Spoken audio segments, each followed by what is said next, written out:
Hey, how's everybody doing? How many people in the come on in? See Carol Asbroom. Carol Asbroom.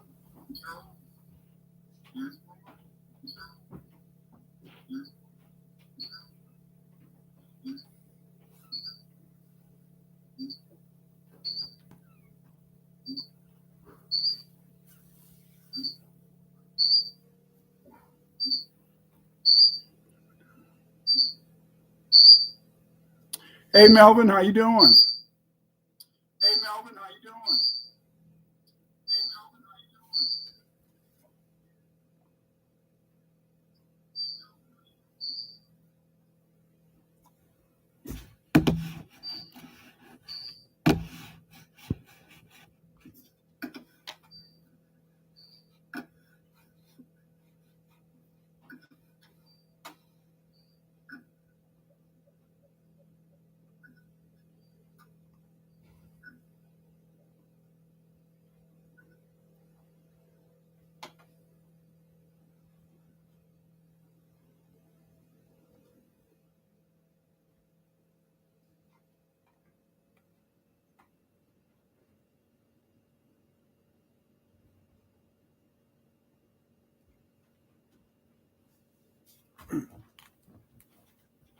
Hey Deontay.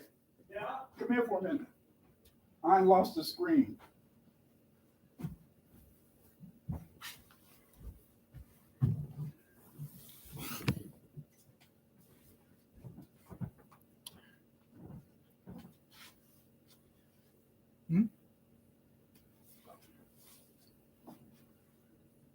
Oh. How's everybody out there? I see CGI Kid.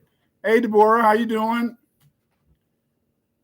Corzo Hector, Carol Aberson. Hey, what's up, Cat? Go Travel Abroad. How you doing? I'm going to get started in a little while. I'm just having a little technical difficulty.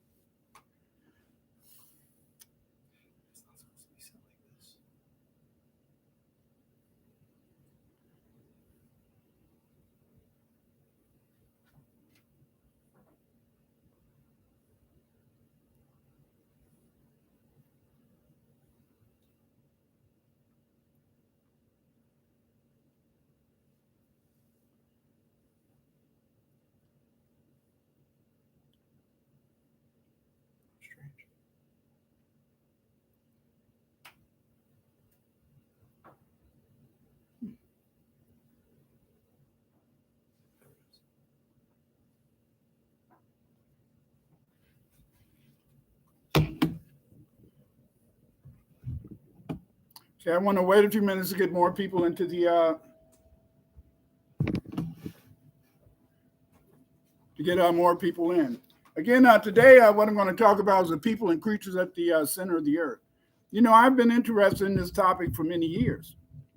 You know, because of the fact that many people talk about Atlantis, they talk about Mu, but it's one of the most interesting places. This whole idea about the center of the earth, the hollow earth, or whatever. There's always these stories about that many people have of going down into the center of the earth and or into caves. You know, caves seem to be a very interesting place because if you notice when I talked on with Reverend Matthews and I talked about the origin of Europeans, I talked about the importance of the caves, and caves are quite interesting. And as many of you may know, how you doing, Warner? I see you, Lester. You know, it's very interesting when you talk about caves because of the fact, in the sense that it can tell you a lot about the world. Okay, so let's get started. When we think about the various caves, we had to go back to the beginning. And in the beginning, you know, in 1908, there's been a lot of theories about what's in the center of the cave, center of the earth. Some of it comes from what's called the apocrypha. And the apocrypha, those are some of the ancient hidden books. And these ancient hidden books, these were books in the sense that supposedly were supposed to have been in the Bible. What happens at the Council of Nice, they decided in a sense that they would get rid of these books. But in these books, there's mention about these individuals and different creatures are living us in the earth. They're not necessarily hobbits. But what it is that, let's just go about it. There's several theories about the inhabitants in the earth. George Emerson in the Smoky Mountain, he wrote this book in 1908. He claimed that it was the biography of a Norwegian sailor named Olaf Jansen. According to this book, Jansen found an entrance to the Earth's interior at the North Pole. The book claims, in a sense, that Jansen lived with the inhabitants for 2 years. Emerson wrote that the people who lived in the center of in the hollow earth were 12 feet tall. But the point is this, is that we even see mention of this hollow earth at other times in history. You know, usually when we think about the hollow earth, we usually think about that according to the hollow earth theory. You know, we have the mantle, but in the center of the earth, there's supposed to be a central sun. There's supposed to be, once you get into this area, it's supposed to be kind of like a tropical paradise. And in this tropical paradise, there's supposed to be all these different people, creatures, what have you. But we don't really know in a sense, because remember, a lot of our ideas, even when they talk about the temperature of the center of the earth is between 7,000 to 13,000 degrees Fahrenheit, they don't know that. It's all what white folks say. If white folks said it, then maybe it exists. But in reality, we don't really know. We don't really know, in a sense, everything that's supposed to be taking place there, you know. And one of the most important things is to remember is that when we think about it, the first mention of inhabitants of the earth come from the book of Enoch. In the book of Enoch, chapter 26, we read, "And I went from thence to the middle of the earth, and I saw a blessed place in which there were 2 trees with branches abiding and blooming, of a dismembered tree. And there I saw a holy mountain. And underneath the mountain to the east there was a stream, and it flowed towards the south. And I saw towards the east another mountain higher than this, and between them a deep and narrow ravine. In it also ran a stream. Underneath the mountain and to the west thereof there was another mountain, lower than the former, and of small elevation, and a ravine deep and dry. Between them and another deep, dry ravine was at the extremities of the 3 mountains. And all the ravines were deep and narrow, being formed of hard rock, and trees were not planted upon them. And I marveled at the rocks, and I marveled at the ravine. Yes, I marveled very much." Now, this is from the book of Enoch.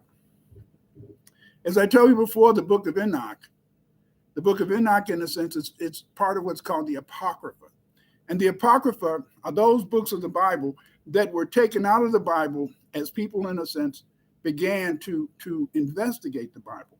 But there's also mention in the book of Enoch, this is the Ethiopian book of Enoch, in the Slavic book of Enoch, we find even more mention, you see. And this is quite startling and interesting. You know, some, however, this is in the Slavonic book of Enoch. Some, however, of the Satans or watchers went down to the earth and married the daughters of men.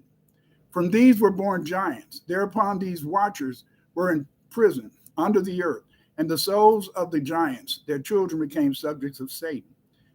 To return to the Satans, however, when man was created, Satan envied him and wished to make another world. Out of envy, he tempted Eve to her fall. So this is interesting, because according to the Slavonic book of Enoch and even the Ethiopian book of Enoch, in the center of the earth, or at least someplace under the earth, God, if you believe in that, has deposited the watchers, the children of the watchers. And the watchers are usually known in history as the Nephilims. And these Nephilims were supposed to be giants. And these giants, as you know, they began to eat up all the people, eat up many of the humans. And as a result, according to the Bible, God brought the flood, and the flood was supposed to have destroyed many of the Nephilims. And so in the Slavonic book of Enoch, we find mention of these Nephilims. We find that these Nephilims are located in the hollow earth, but also that they're servants of Satan. Yes, Ron Free, you asked this question about there's a passage. Well, some people say that there's a passage to the hollow earth or inner earth under the Sphinx. They say that on the right part of the speak, there's supposed to be a passage, but nobody's ever dug there. Nobody's ever done any work there, but it could be. But what we do know in a sense is that there's this mention, and the first mention that we're going to find of some inhabitants or creatures of the center of the earth comes from the book of Enoch. We also find mention in another apocrypha. And this apocrypha is called the book of Jubilees. And in the book of Jubilees, chapter 5, we read, "And it came to pass when the children of man began to multiply on the face of the earth, and daughters were born unto them, that the angels of God saw them on a certain year of this Jubilee, that they were beautiful to look upon. And they took themselves wives of all whom they chose, and they bare unto them sons, and they were giants. And lawlessness increased on the earth, and all flesh corrupted its way, alike men, cattle, and beasts, and birds, and everything that walks on the earth, all of them corrupted their ways and their orders. And they began to devour each other, and lawlessness increased on the earth. And every imagination of the thoughts of all men was thus evil continuously. And God looked upon the earth, and behold, it was corrupt, and all flesh had corrupted his orders. And all that were upon the earth had wrought all manners of evil before his eyes. And he said, I shall destroy man and all flesh upon the face of the earth, which I have created. But Noah found grace before the eyes of the Lord." According to the book of Jubilees, again, we see that this whole idea of the Nephilims and the children of God. You know, I remember back in the day when I was doing research on the grays. You know, I was very disappointed because, you know, I love research. And because I love research, I love to be, trying to find out something new. But then I read this thing about some of the viewers. These are viewers who can look into places, and they were working for the CIA. And when they found the aliens, said that they were part of the Great Rebellion, and that they were part of the the laws. And I didn't like that, because that made me very disappointed, because I wanted to always think that the aliens came from outer space and that they were somewhere else. But no. What I found from these viewers is that when they had checked out the grays had really come from here. You know, again in the book of Jubilees, chapter 5, part 6, 5-6, we read, "And against the angels whom he had sent upon the earth, he was exceedingly wroth, and he gave commandments to root them out of all their dominion. And he bade us to bind them in the depths of the earth, and behold, they are bound in the midst of them, and are kept separate. And against their sons went forth the command from before his face, that they should be smitten with the sword and be removed from under earth, heaven. And he said, My spirit will not always abide on man, for they also are flesh, and their days shall be 120 years. And he sent his sword into their midst, that each should slay his neighbor. And they began to slay each other till they all fell by the sword and were destroyed from the earth." And here's chapter 5:10. This is a very interesting. So let's look at this. "And their fathers were witnesses of their destruction. And after this, they were bound in the depths of the earth forever, until the day of the great condemnation, when judgment is executed. Then written and ordained, if they turn to him in righteousness, he will forgive all their transgressions and pardon all their sins. It is written and ordained that he will show mercy to all who turn from all their guilt once each year." So again, what we find is that in terms of the apocrypha, in terms of the hidden books of the Bible, these books, the book of Jubilee and the book of Enoch, were taken out of the Bible. But as we see that, we find that even back around this time, over 3,000, approximately 2,000 years ago, we see that man was already thinking about the inhabitants of the center of the earth. But according to the Apocrypha, according to these ancient books, you see the inhabitants in the center of the earth, they were in a sense the Nephilims, or the children of the fallen angels.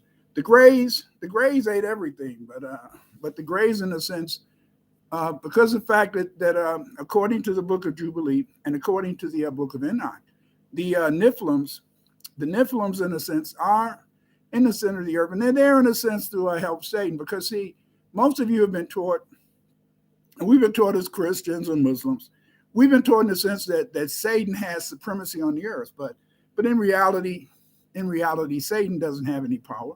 Satan only has the power that God allows him to have. That's why when we read in the book of Job, We find in the sense that before, yes, in Job, his family died and he became poor. But if you remember, Satan had to go and ask God, could he create more trouble for Job? You see, because the point is this: is that Satan only works for God. And see, Satan, according to the apocrypha, he needed some help to get more people, in a sense, to do what we would call evil. I don't know what evil is. Evil is complicated. But again, in the sense that he had, so God told him he could use some of the Nephilims could work for him. The Greys, on the other hand, in a sense, the Greys are a little different. I'm going to talk about them down the road, but not right now. Then there's mention of a place called Agartha. Agartha or Agarthi is supposed to be a legendary city that some people claim exists in the Earth's core. This city is a basic feature of the hollow Earth theory. According to the theory of the place called Agartha, we find that Agartha is supposed to be in the center of the Earth. There's a sun there. There's a beautiful land there. There's mountains. And there's a city called Shambala. The capital city of Agartha is called Shambala or Shangri-La. Shambhala is a Sanskrit word meaning the place of peace, of tranquility. So again, in a sense, we see a juxtaposition. What is this juxtaposition? We see that in the Apocrypha, we find that the center of the earth is a place where God has deposited the children of the fallen angels, the Nephilims. But we also see that according to some of these Indian traditions, there's a place called Agartha. And that Agartha, it's a Shangri-La, it's Shambhala. It's a beautiful place where people live and where people, in a sense, can find grace and mercy. So we see this dichotomy on the one hand. The Apocrypha, we find, in a sense, there's mention of the Nephilims. Agartha, there's mention of a wonderful city, Shambhala, in which people live. And then we come down, in a sense, to other stories. One of the biggest stories we hear about is the Hollow Earth, and they feel that the Hollow Earth was one of the greatest discoveries of Admiral Richard E. Byrd. According to this story, Admiral Byrd went up to the North Pole, and when he went into the North Pole, he was able, in a sense, to fly his plane. He kept flying north until he went into an area that was much more green, and it was much more, it was much more human and lighted, and it was not the ice that you would expect at the North Pole. A common claim is made that Admiral Richard E. Byrd flew into the Hollow Earth on his famous or infamous flight to the North Pole. Another claim, which I came upon while researching for the Operation High Jump Frozen, expanse, it talks about the fact, in the sense that he led a group down there. But the interesting thing is that we come back to this whole idea that there is a Hollow Earth. According to this theory about Admiral Byrd going into the Hollow Earth, is that Admiral Byrd was able to fly north, and the further he flew north, then, in a sense, somehow he went into the Hollow Earth. This could be possibly true, but there's one problem with this.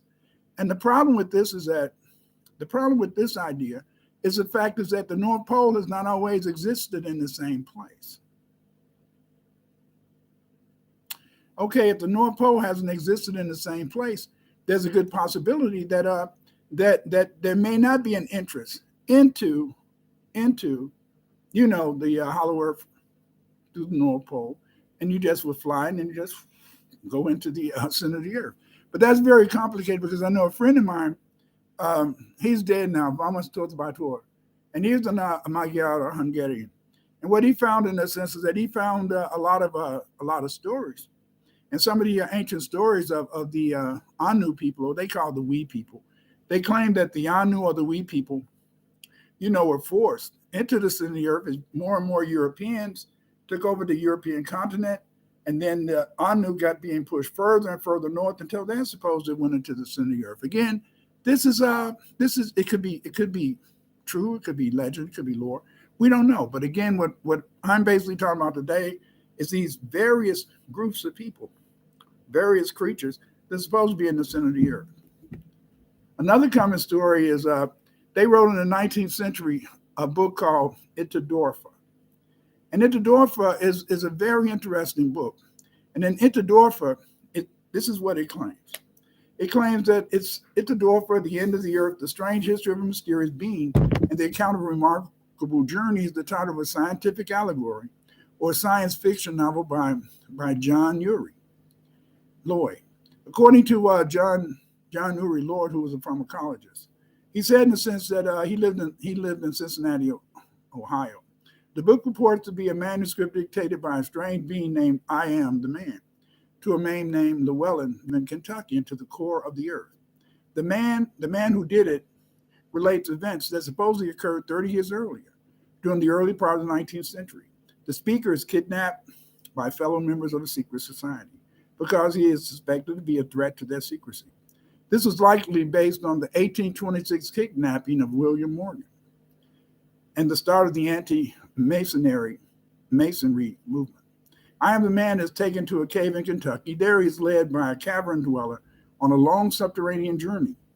It becomes an inner journey of the spirit as much as a geographical trip through underground realms. Again, Itadorfa is a very interesting book, but the interesting thing is that what I found interesting about all of these studies is that they usually entail a cave, and you usually go through this cave into an underground labyrinth in which there's very many places to live. I'm beginning to believe that if there are communities in the center of the earth, I don't think they may necessarily have to be at the center of the earth. I think that it may be levels of tables, and that if there are people who live in these cave dwellings, then maybe there's an extensive communities, because we do know, as I mentioned when I talk about the origin of Europeans, we know that there's a cave system that links caves all the way from Scotland in the United Kingdom all the way to the Caucasus Mountains. That means in the sense that you can walk through these caves those thousands and thousands of miles. And this may also mean that if there is a place called Itadorfa that you can reach by, in a sense, going into a cave in Kentucky, then there's a possibility. But again, like I said, these are just some of the theories or stories. The interesting thing about Itadorfa is that it talks about the fact that in Itadorfa, there's supposed to be, in a sense, people with long hands, and these are supposed to be humans with long hands. And this occurs in another expedition. But again, as I said, is that I don't know if this is just Europeans just trying, in a sense, to create these various worlds out of science fiction, or maybe there is something more to it. On YouTube. According to this, they went into the center of the earth. They followed this map. They believe it because in this lost expedition, the thing is that some of the things are quite interesting, but I don't know if it's just a production. And again, as I said, is that this is just another theory. Then we know another theory about people living in the center of the earth is a theory about the Nazis. And according to this idea, is that the Nazis opened up a secret base in Antarctica. And in the secret base, in a sense, they supposed to have met up with the Dracos and other people in the center of the earth, or at least down in this tunnel. And they supposed to, in a sense, learned about how to develop flying saucers. And if anybody's really checked a lot of this jet planes, they supposed to have had, in a sense, had these flying saucers. And in fact, there was an operation called Operation High Jump in 1945-46, in which Admiral Byrd comes back up again, and he's supposed to have led a force of soldiers and airplanes and Navy personnel, and they were supposed to, in a sense, try to go to this place. According to this whole idea about the secret Nazi base in Antarctica, is the fact, in the sense, that they had flying saucers. And because they had flying saucers, the flying YouTube, put in the Lost Expedition to the Hollow Earth, and you'll find that some 50s, early 60s,